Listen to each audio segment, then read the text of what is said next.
समस्त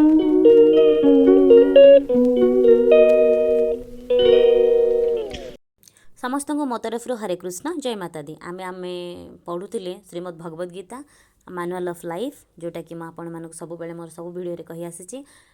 जमी गोटे इलेक्ट्रोनिक जिनस को व्यवहार करने मैनुअल को आमको पढ़ा होता है, सेमती आम लाइफ को चलैवाक आमको तार मैनुअल माने श्रीमद् भगवद गीता, जोटा कि भगवान श्रीकृष्ण परम पुरुष परम धाम परम ब्रह्म श्रीकृष्ण भगवान मुख निसृत अमृतवाणी, जोटा अर्जुन को भगवान कहते कुरुक्षेत्र युद्ध भूमि में, से जिनटा को आमको सब मन रखा पड़ो और से जिनस को से अनुसार आमको से जिन आम लाइफ रे करने को हम, ताहले आम जो भल जीवन बंची पारिबा। सेटा हूँ आम भगवान आदेश, भगवान परामर्श, भगवान पाखे प्रथम निज को समर्पण करदेले ना ये दुनियार कौन सी जिनिस ही आमको निजर लगे, केवल भगवान ही आमको निजर लगे। आपण मैंने से खुशकिस्मत जो आपको ये भिडटा मिलूँ। भगवान श्रीकृष्ण निजे भगवद गीता कहते जी मोर भक्त ताकू ही श्रीमद् भगवद गीता मिले, तेणुक आपण मैंने समस्ते भगवान भक्त, से आपको ये श्रीमद् भगवद गीतार ये भिडटी मिली। समस्त को हरे कृष्ण जय माता दी।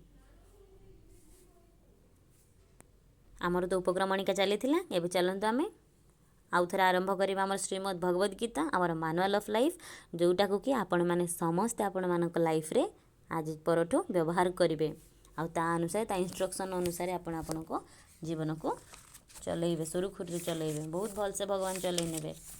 भगवान के ऊपर भरोसा कले ना भगवान बहुत दुख कौन बहुत बहुत बड़ विपद आपण को बंचई पारे। आपण को रेखा भाग्य रेखा भी भगवान बदल दे पारे। तेणुक भगवान के ऊपर भरोसा करंतु। ये मिछ संसार मिछ माया संसार मनीष मान ऊपर नुह। ओम नमो भगवते वासुदेवाय नमः। ओम नमो भगवते वासुदेवाय नमः। ओम नमो भगवते वासुदेवाय नमः। ओम नमो भगवते वासुदेवाय नमः। ओम नमो भगवते वासुदेवाय नमः।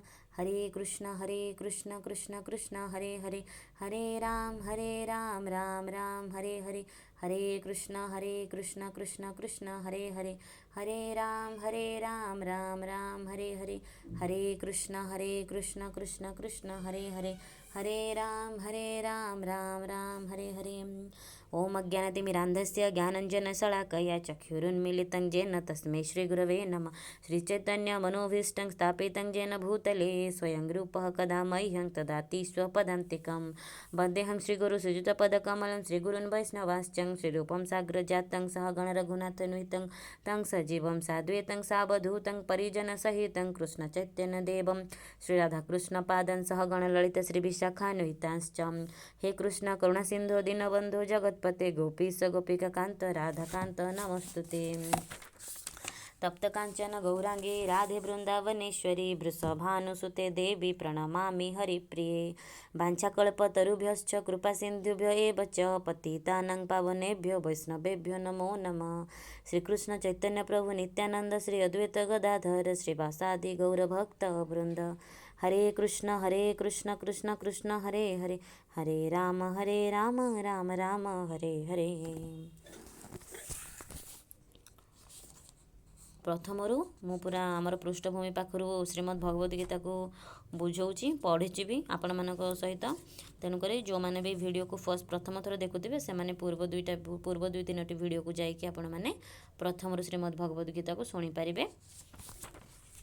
पूर्व आमर आहरी वीडियो अच्छी जोटा कि आपण मैंने जाकि देखिपारे चैनल।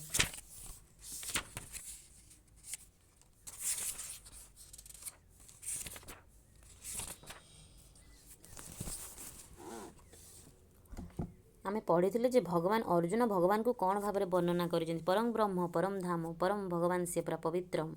तापर आम आरंभ करवा।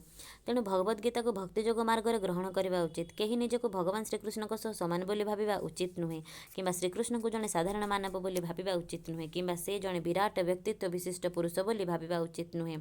भगवद गीता बाणी अनुजाई किंबा भगवद गीता को बुझा चेष्टा करुवा व्यक्ति अर्जुन को कथा अनुजाई अंततः କଳ୍ପନା ପୂର୍ବକ ଶ୍ରୀକୃଷ୍ଣ ହିଁ ପରମ ପୁରୁଷ ଭଗବାନ ଅଟନ୍ତି ବୋଲି ସ୍ୱୀକାର କରିବା ଉଚିତ। ତେଣୁ ଆମ୍ଭେମାନେ ଅନ୍ତତଃ କଳ୍ପନା ପୂର୍ବକ ଶ୍ରୀକୃଷ୍ଣଙ୍କୁ ପରମ ପୁରୁଷ ଭଗବାନ ବୋଲି ଗ୍ରହଣ କରିବା ଉଚିତ। କେବଳ ପୂର୍ଣ୍ଣ ଶରଣାଗତିରେ ଭାବ ନେଇ ଆମ୍ଭେମାନେ ଭଗବଦ ଗୀତାକୁ ବୁଝିପାରିବା।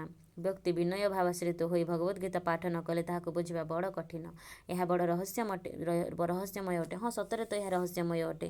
ଯଦି ଆମ ପୁରା ଜୀବନର କାହାଣୀ ଏ ଭିତରେ କୁହାଯାଇଛି, ତାମାନେ ଏ ବହୁତ ରହସ୍ୟମୟ। ତେଣୁକରି ଆମେ ଯଦି ତାକୁ ମନ ଧ୍ୟାନ ଦେଇକି ଶୁଣିବା, ମନ ଧ୍ୟାନ ଦେଇକି ହୃଦୟର ସହିତ ତାକୁ ପଢ଼ିବା, ତେବେ ଯାଇ ଆମେ ଆମ ଲାଇଫ୍ରେ ତାକୁ ୟୁଜ୍ କରିପାରିବା ଆଉ ତାକୁ ବୁଝି ବି ପାରିବା। ଭଗବାନ ଶ୍ରୀକୃଷ୍ଣ ତ ଭଲ କଥା କହିଛନ୍ତି, ଅର୍ଜୁନ ବି ଏଇଠି ବହୁତ ଭଲ କଥା ଆମକୁ ଶିକ୍ଷା ଦେଇଛନ୍ତି। ତେଣୁକରି ଆମେ ଭଗବଦ ଗୀତା ଭଗବାନଙ୍କର ମୁଖ ନିଃସୃତ ଅମୃତବାଣୀ ଅଟେ। ତାକୁ ଆମେ ନିହାତି ଭାବରେ ଶୁଣିବା ଆଉ ଫଲୋ କରିବା ଆମ ଲାଇଫ୍ରେ। ଭଗବଦ ଗୀତା କ'ଣ? ଏହାର ଉଦ୍ଦେଶ୍ୟ କ'ଣ? ଭଗବଦ ଗୀତାର ଉଦ୍ଦେଶ୍ୟ ହେଲା ମାନବକୁ ଭୌତିକ ସ୍ଥିତି ରୂପକ ଅଜ୍ଞତାରୁ ମୁକ୍ତ କରିବା। ପ୍ରତ୍ୟେକ ଲୋକ ବିଭିନ୍ନ ପ୍ରକାର ଅସୁବିଧାର ସମ୍ମୁଖୀନ ହେଉଛନ୍ତି। ଯେପରି ଅର୍ଜୁନ କୁରୁକ୍ଷେତ୍ର ଯୁଦ୍ଧରେ ଅସୁବିଧାର ସମ୍ମୁଖୀନ ହୋଇଥିଲେ, ସେହିପରି ସମସ୍ତେ ହେଉଛନ୍ତି। ଅର୍ଜୁନ ଶ୍ରୀକୃଷ୍ଣଙ୍କର ଶରଣାପନ୍ନ ହେଲେ ଏବଂ ଫଳତଃ ତାଙ୍କୁ ଏ ଭଗବଦ ଗୀତା ବାଣୀ କୁହାଗଲା। କେବଳ ଯେ ଅର୍ଜୁନ ଏପରି ଅବସ୍ଥାରେ ପଡ଼ିଲେ ତାହା ନୁହେଁ। ଏ ଭୌତିକ ସ୍ଥିତି ଯୋଗୁଁ ଆମ୍ଭେମାନେ ସମସ୍ତେ 100 ପ୍ରକାର ଅବସ୍ଥାରେ ପଡ଼ୁଛେ, ଅର୍ଥାତ୍ ସର୍ବଦା ନାନା ପ୍ରକାର ଉଦ୍ବିଗ୍ନତା ମଧ୍ୟରେ ଗତି କରୁଛେ। ଆମ୍ଭମାନଙ୍କର ଅବସ୍ଥାନଟି ବର୍ତ୍ତମାନ ଅନାବସ୍ଥାନ ବା ଅସତରେ ପରିଣତ ହୋଇଯାଇଛି।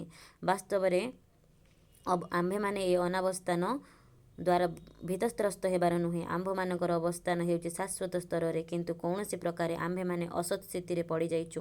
ଅସତର ଅର୍ଥ ହେଲା ଯାହାର ସ୍ଥିତି ହିଁ ନାହିଁ। ସତ କଥା, କୁରୁକ୍ଷେତ୍ର ଯୁଦ୍ଧରେ ଆମର ଅର୍ଜୁନ ସିନା ଆମର ଏଇ ଅସୁବିଧା ହେଇଥିଲେ ସମ୍ମୁଖୀନ, କିନ୍ତୁ ସେତେବେଳେ ସେ ଭଗବାନ ଶ୍ରୀକୃଷ୍ଣକୁ ବାଛିଥିଲେ, ଯେଉଁଥିପାଇଁ ସେ ଭଗବଦ ଗୀତା ଶୁଣିପାରିଲେ। ତେଣୁକରି ଆମେ ଆମ ଜୀବନରେ କୌରବମାନଙ୍କ ଭଳି ଏମିତି ଜିନିଷ ଚୁଜ୍ କରିବାନି ଯେଉଁଟାକି ଆମ ଲାଇଫ୍ରେ ଆମକୁ କେବେ ବି ହେଲ୍ପ କରିବନି ଆଉ ଆମକୁ ଉଚ୍ଚତର ସ୍ଥାନରେ ପହଞ୍ଚାଇ ପାରିବନି। ଆମେ ସବୁବେଳେ ଅର୍ଜୁନଙ୍କ ପରି ଚାଲାକ ହେଇକିନା ଭାବ ବିହ୍ୱଳ ହେଇ ଭଗବାନଙ୍କ ପ୍ରତି ଭଗବାନଙ୍କୁ ବାଛିବା ଦରକାର। ଯେତେବେଳେ କି ଭଗବାନ ଆମକୁ ସବୁ କିଛି ହିଁ ଦେଇଦେବେ। ଆମ ଲାଇଫ୍ର ସବୁ ସମସ୍ୟାର ସମାଧାନ କେବଳ ଗୋଟିଏ, ସେ ହେଉଛି ହରି ନାମ ସଂକୀର୍ତ୍ତନ। ଆଉ ଗୋଟିଏ ହେଉଛି ଆମର ଭଗବଦ ଗୀତାକୁ ପଢ଼ିବା, ଭଗବାନଙ୍କ ଉପରେ ଭରସା କରିବା, ବିଶ୍ୱାସ କରିବା, ଭଗବାନଙ୍କ ଉପରେ ଆଶା ରଖିବା, ନା କି ସଂସାର ଉପରେ ଆଶା ଭରସା ରଖିକି ଧୋକା ପାଇବା। ଭଗବାନଙ୍କ ପାଖରେ ନିଜକୁ ଶରଣାପନ୍ନ କରିଦେବା, ତାହା ହେଲେ ବି ଆମର ସ୍ଥିତି ରହିବ। ନହେଲେ ଅସତର ଅର୍ଥ ସ୍ଥିତି ହିଁ ନାହିଁ। ଯାହାର କିଛି ସ୍ଥିତି ନାହିଁ, ଆମେ ତା ଉପରେ କେବେ ବି ଭରସା କରିବା କଥା ନୁହେଁ। ବରାବର ଦୁଃଖ କଷ୍ଟ ଭୋଗ କରୁଥିବା ହଜାର ହଜାର ମନୁଷ୍ୟ ମଧ୍ୟରେ ଖୁବ୍ କ୍ୱଚିତ ଲୋକ ସେମାନଙ୍କର ପ୍ରକୃତ ସ୍ଥିତି ସମ୍ବନ୍ଧରେ ଜିଜ୍ଞାସା କରୁଛନ୍ତି। ସେମାନେ କ'ଣ, ସେମାନେ କାହିଁକି ଏ ପ୍ରକାର ଅସୁବିଧାଜନକ ପରିସ୍ଥିତିରେ ପଡ଼ୁଛନ୍ତି ଇତ୍ୟାଦି। ଯେପର୍ଯ୍ୟନ୍ତ ମାନବତାର କ୍ଲେଶ ତାର ଦୁଃଖ ଯନ୍ତ୍ରଣା ସମ୍ବନ୍ଧରେ ପ୍ରଶ୍ନ ନ କରିଛି, ଅର୍ଥାତ୍ ଏ ଜିଜ୍ଞାସା ସ୍ତରକୁ ଉନ୍ନୀତ ନ ହୋଇଛି, ଯେପର୍ଯ୍ୟନ୍ତ ସେ ଉପଲବ୍ଧ ନ କରିଛି ଯେ ସେ ଏ ପ୍ରକାର ଦୁଃଖ କ୍ଲେଶ ଚାହେଁ ନାହିଁ, ବରଂ ସେ ଏ ଦୁଃଖ କ୍ଲେଶ କିପରି ଦୂର ହେବ, ଏ ସମସ୍ୟାର କିପରି ସମାଧାନ ହେବ ତାହା ସେ ଚାହେଁ, ସେ ପର୍ଯ୍ୟନ୍ତ ସେ ଜଣେ ପ୍ରକୃତ ମାନବ ବୋଲି ବିବେଚିତ ହେବ ନାହିଁ। ଯେତେବେଳେ ମାନବ ମନରେ ଏ ପ୍ରକାର ଜିଜ୍ଞାସା ପ୍ରବୃତ୍ତି ଜାଗ୍ରତ ହୁଏ, ସେତେବେଳେ ତାର ପ୍ରକୃତ ମାନବିକତା ଆରମ୍ଭ ହେଲା ବୋଲି ବୁଝିବାକୁ ପଡ଼ିବ। ବ୍ରହ୍ମସୂତ୍ରରେ ଏ ପ୍ରକାର ଜିଜ୍ଞାସାକୁ ବ୍ରହ୍ମ ଜିଜ୍ଞାସା କୁହାଯାଇଛି, ଅର୍ଥାତ୍ ତୋ ବ୍ରହ୍ମ ଜିଜ୍ଞାସା। ଯେ ପର୍ଯ୍ୟନ୍ତ ସେ ବ୍ରହ୍ମ ଜିଜ୍ଞାସା ନ କରିଛି, ସେ ପର୍ଯ୍ୟନ୍ତ ତାର ସମସ୍ତ କର୍ମ ନିଷ୍ଫଳ ଅଟେ। ସେ କୌଣସି କର୍ମରେ କୃତକାର୍ଯ୍ୟ ହୋଇପାରିବ ନାହିଁ। ତେଣୁ ଯେଉଁମାନେ ଏ ପ୍ରକାର ପ୍ରଶ୍ନ କରିବାକୁ ଆରମ୍ଭ କରନ୍ତି, କାହିଁକି ସେମାନେ ଦୁଃଖ ଭୋଗୁଛନ୍ତି କିମ୍ବା କେଉଁଠାରୁ ସେମାନେ ଆସିଲେ ଏବଂ ମୃତ୍ୟୁ ପରେ କେଉଁଠାକୁ ଯିବେ, ସେମାନେ ଭଗବଦ ଗୀତା ବୁଝିବା ନିମିତ୍ତ ଉପଯୁକ୍ତ ଛାତ୍ର ଅଟନ୍ତି। ଯେ ନିଷ୍ଠାବାନ ଛାତ୍ର, ତାର ପରମ ପୁରୁଷ ଭଗବାନଙ୍କ ପ୍ରତି ଖୁବ୍ ଦୃଢ଼ ସ୍ନେହ, ଶ୍ରଦ୍ଧା, ବିଶ୍ୱାସ ଓ ସମ୍ମାନ ଥାଏ। ଅର୍ଜୁନ ଏହି ପ୍ରକାର ଏକ ଛାତ୍ର ଥିଲେ। ଆମେ ନିହାତି ଭାବରେ ଦେଖିବା, ଆମେ ଘରେ ମାଆ ମାନେ ଅଧିକ ବ୍ୟସ୍ତ ହୋଇଗଲେ ନା, ଅଧିକ ଦୁଃଖ ଯନ୍ତ୍ରଣାରେ ରହିଲେ, ସେମାନେ ଭାବନ୍ତି ଯେ ଏଇଟା ଆମ ଜୀବନ, ଭଗବାନ ଆମକୁ ଏଇଟା ଦେଇଛନ୍ତି, ଆମେ ସେଇଥିପାଇଁ ୟାକୁ ସହି ନେବା ଉଚିତ। କିନ୍ତୁ କାହିଁକି ଆମେ ଭଗବାନଙ୍କୁ ପ୍ରଶ୍ନ କରିବା, ଏମିତି ଆମ ସହିତ କାହିଁକି ହେଉଛି, ଆମେ ୟାର କାହିଁକି ହକଦାର, ଆମେ ତ ଭଲ ଜୀବନ ବଞ୍ଚିପାରିବା ନା, ଆମେ ଏମିତି କ'ଣ କରିଛେ ଯେଉଁଥିପାଇଁ ଆମକୁ ଏମିତି ପନିସମେଣ୍ଟ ମିଳୁଛି। ଆମେ ୟାର ସମସ୍ୟାର ସମାଧାନ ଖୋଜିବା, ନା କି ଆମେ ସମସ୍ୟାକୁ ସହିଯିବା। ଆମେ ସବୁବେଳେ ସମସ୍ୟାର ସମାଧାନ କରିବା। ଭଗବାନ ଶ୍ରୀକୃଷ୍ଣ ଏଠି କହିଛନ୍ତି, ଯିଏ ସମସ୍ୟାର ସମାଧାନ ଖୋଜେ, ସେ ହିଁ ଶ୍ରୀମଦ୍ ଭଗବଦ ଗୀତାର ପ୍ରକୃତ ଉପଯୁକ୍ତ ଛାତ୍ର ଅଟେ ୟାକୁ ପଢ଼ିବା ପାଇଁ, ଭଗବଦ ଗୀତାକୁ ପଢ଼ିବା ପାଇଁ। ତେଣୁକରି ପ୍ରଶ୍ନ କରିବା ନିଜକୁ ଦରକାର, ଆମେ ଏଇ ଦୁଃଖ କଷ୍ଟ ଭୋଗିବା ପାଇଁ ଜନ୍ମ ହୋଇନାହାନ୍ତି, ଆମେ ଏଇଥିରୁ ମୁକୁଳିବା ପାଇଁ ଜନ୍ମ ହୋଇଛନ୍ତି। ତେଣୁକରି ଏହାର ସମାଧାନ କେବଳ ଭଗବାନ ଶ୍ରୀକୃଷ୍ଣ ଦେଇପାରିବେ, ଯେଉଁଟାକି ଆମର ଏଇ ଶ୍ରୀମଦ୍ ଭଗବଦ ଗୀତାରେ ଅଛି।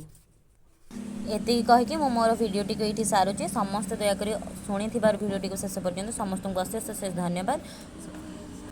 ସମସ୍ତଙ୍କୁ ହରେ କୃଷ୍ଣ, ଜୟ ମାତା ଦି।